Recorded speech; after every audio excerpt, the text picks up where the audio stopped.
So let's go ahead and write that down. So there are several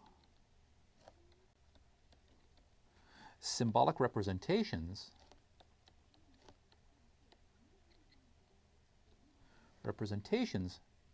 for Green's theorem. Green's theorem. Okay, I'm going to present you with two of them. So I will present, excuse me, two of them. Later when we move on to three dimensions and we talk about the divergence theorem and Stokes' theorem, in three dimensions, I'll go ahead and introduce yet another symbolic version, but I don't want to lay it on too thick all at once. So, okay.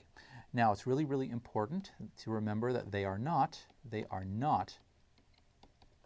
different theorems. They are not different theorems.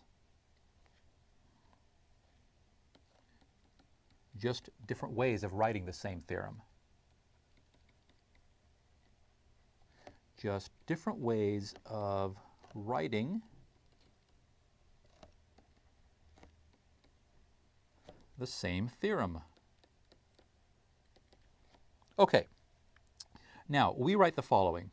We write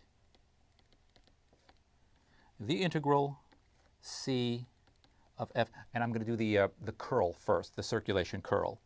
F of C dot C prime dt. That's what we write. It's what we've been writing. It's the definition of the line integral is what it is. And I like it because when you're given a particular parameterization for a curve, this parameter, we choose the letter t, the parameter actually shows up in the integral.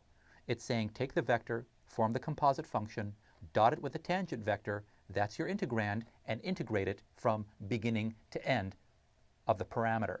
That's it. It's very, very basic. It's very straightforward. There's nothing here that is hidden. What you'll see is this. One of the things that you'll see. You'll see this particular version, the integral of C of f of, let me actually, should I, that's fine. I'll go ahead and leave it as it was. F of C dot C prime dt. Okay, what you'll see is f of C dot u, this other vector, ds. Now, this is the same thing. Let me show you how we get this from this. Okay, I'm going to draw a portion of a closed curve. So it'll be like right like that. So this is f, and we said this is our c, and we also have our normal vector. So this is n, this is c prime, this is f of c just like before, this is c of t. We're traversing it in this direction. Now, here's the thing. Remember when we said that in general the tangent vector and the normal vector are not unit vectors? Remember I had that word component in quotes because we're not dealing with unit vectors? Well, as it turns out, we can form a unit vector in the direction of C prime, and that's exactly what U is. So let's go ahead and work this out. U is equal to the tangent vector C prime divided by its norm. And when we take a vector and divide it by its norm, we're creating a unit vector in that direction. So U is actually the unit vector for C prime. That's all it is. A unit vector in the direction of C prime. In the direction of C prime. Again, that's all it is. So U equals this. Now let me go ahead and multiply through. I get the following. I get C prime of t is equal to U times the norm of C prime of t. This is just simple algebra. I've moved it over. but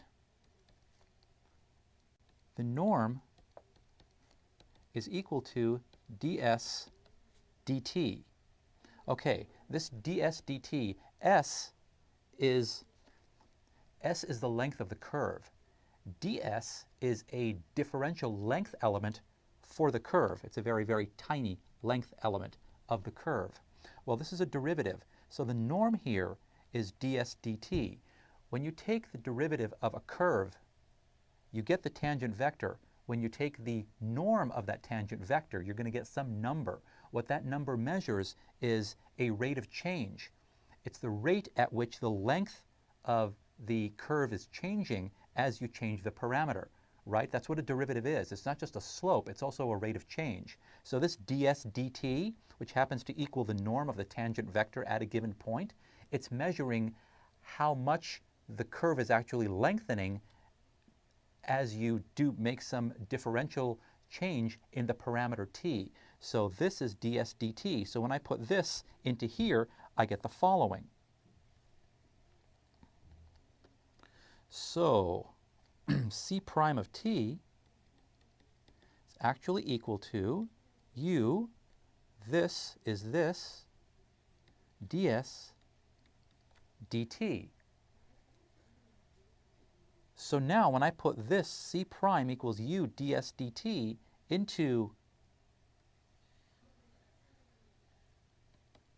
here, here's what I get. Now, the integral of f of c dot c prime dt, I'm just going to replace them with other symbols, is equal to the integral of f of c dot, well, we said that c prime is equal to u ds dt. And now we'll put it, so we put that in, that's here, we go to blue. We put this in, that's here. We did c prime, that's this thing. And now we'll put in our dt. Well, dt and dt cancel, leaving you with the integral over c of f of c dot u ds. It's a way of actually expressing the circulation integral, the line integral, the definition of a line integral using unit vector notation. And instead of the parameter t, which comes from the parameterization of the curve, what you're doing is you're using this differential length element of the curve itself. You're using the length of the curve to parameterize. That's what this is. That's all this is. It's just a different way of writing it using unit vector notation and a differential length element as opposed to the actual parameter. I personally prefer this because I like to see the parameter in my definition of a line integral. When I'm doing the line integral, I don't care for this very much. It's a little obscure. This, everything is exactly where it needs to be. This u needs to be a unit vector. Well, in order to use a unit vector, I have to take my vector, which is c prime, and I have to divide by its norm. It's just an extra step that's unnecessary. Again, this is mostly symbolic. This actually tells me what to do. Take this, dot these two, and integrate. But you'll see it like that. So there you go. That's it. So you'll see the following. So you'll see the let me write this a little bit better here.